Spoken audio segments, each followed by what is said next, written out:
Hey everyone, I hope you guys are enjoying the holidays, as today we are going to be checking out a brand new pair of free DLC Double Trouble event quests being added into Monster Hunter Rise Sunbreak. If for some reason you don't necessarily know how to get your hands on any downloadable content that is of course free, all you need to do is make your way down to the Steelworks or in Elgato and speak to the courier cat, go all the way down to the add-ons options and claim anything that's labeled in white, be it free event quests, free downloadable content, or anything along those lines. And this week, Capcom decided to provide us with the very first week in the third free title update with 2 event quests in a single week. This is pretty much the first one that we expect at the very least of 3 to 4 single weeks that we're going to end up getting 2 event quests per week. This is something based on the amount of event quests that we are getting on the third free title update. I put up a video a couple of weeks back going over every single event quest, and we're expecting at the very least 4 weeks full of double event quests, and this is the first one full of them. If that does turn out to be true, of course, that means that by the end of January, we can expect the 4th free title update.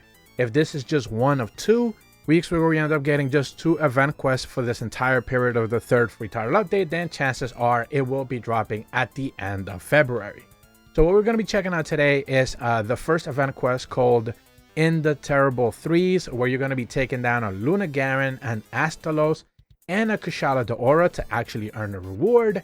And the second quest is a quest versus a Blood Orange Bishaten and a Magma Almudron called Hell's Jingles Bells. So as far as the first quest is concerned, In the Terrible Threes, where you're taking down that Lunagaron, Astalos, and Kushala Daora, I can't necessarily say I'm too excited about this quest, only because once again what we end up getting is just the generic normal versions of these monsters. They do not have boosted parameters, they do not have higher health, they do not have higher resistances. These are just 3 normal monsters wandering about the map, no difference whatsoever. And of course all of these 3 monsters already have an anomaly version already available in the game. You can already do an anomaly investigation for each one of these monsters. Therefore, we are just fighting an easy version of these monsters for no good reason.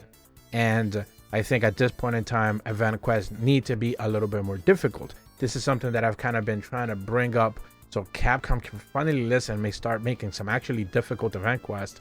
And so far, we are not getting that. This is not even in the level of a dual threat event quest or anything like that, where they have a little bit higher health and hit a little bit harder. That is just not the case here. So for the Lunagaron, it's pretty much going to go down easily, especially if you have a gunner or 2. They can pierce it through hell. It's not really going to be a problem. Astalos is more annoying since it does love to move around a little bit. Less piercing available to it, but of course it's just going to go down because it's normal version. And then Kushala Daora technically is supposed to be the more difficult fight, but of course it's not, because at this point in time, if you have been fighting Risen Kushala Daora, then you should already know how much of a menace that thing is. And this one is just a normal version of it, so no real danger there. Once you are done with the quest, however, this is the only quest of the 2 that is going to provide it with a real technical reward, and that is of course a couple of poses. You're going to be earning the Fist Bump Pose set as you finish this event quest, and I'm not necessarily too thrilled about it either, since this is one of those poses that requires another player to do the opposite pose as well from the opposite side of you. So in order for you to be able to fist bump another character, they're going to have to do the fist bump pose as well in order for them to be able to kind of like pose right next to you. So we've seen this kind of like multiple character gestures and poses already in the game. I believe there's like a dance one that requires like 3 to 4 people to kind of do it in order to like be looking properly.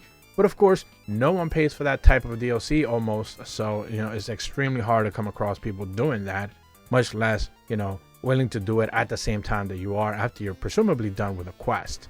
So again, not necessarily a great reward.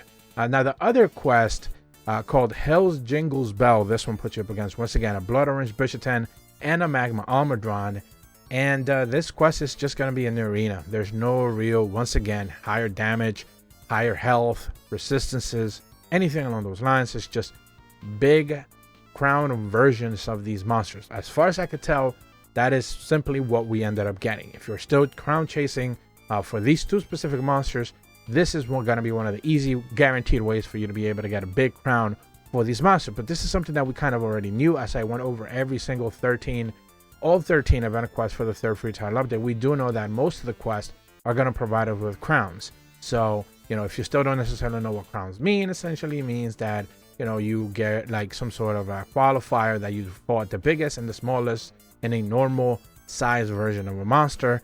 And that's kind of it. That's just pretty much something that you do for your own personal record as a hunter, but you don't necessarily get any sort of like rewards or armor or any actual real rewards there. So, it's one of those things that is cool to have. I've seen a lot of people saying like they put like 400 hours in the game just trying to get crowns, which is all well and good, but it is a personal thing, and I don't think a lot of people are really all that interested in it. But of course, there's always those people that are interested in chasing crowns. So there's no actual rewards for this specific quest, which is a bit of a bummer, especially since all you're getting is a crown reward. So that's the 2 event quests that we are getting for this week. Fist Bump posted from the Indeterrable 3s as you take down that Lunagaron, Astalos, and Kushala Daora, which again, extremely disappointing quest, only because you're taking on normal versions of these monsters.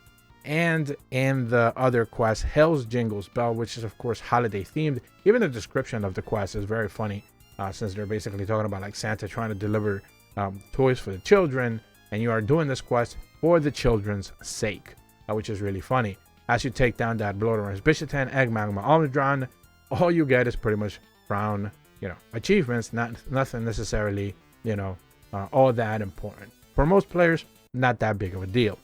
Now, do keep in mind, once again, like I mentioned at the top of the video, if they are going to continue doing 2 event quests at the very least within the next 5 or so weeks, then we are still going to be, let's say, on track for the late January, 4th free title update drop.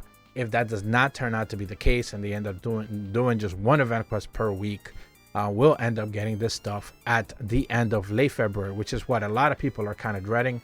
Just the thought of having to wait another 2 full months to be able to get more content. It seems like this 3rd free title update, while it was good and the addition of, the risen monsters, Teostra and Kushala Daora, it seems to have been relatively short on content that people are engaging with, if you want to put it that way.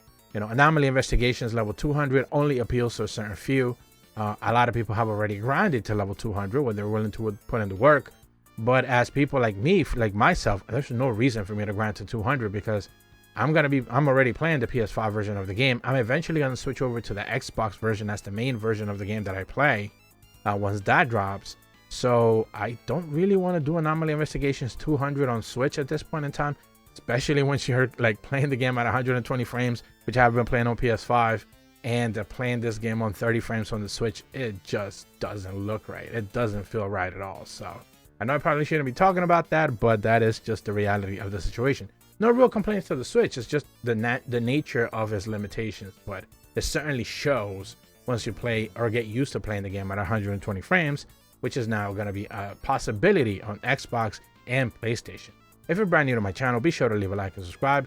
Hit the bell to receive notifications when the videos go up, and as always, thank you so much for watching. See ya.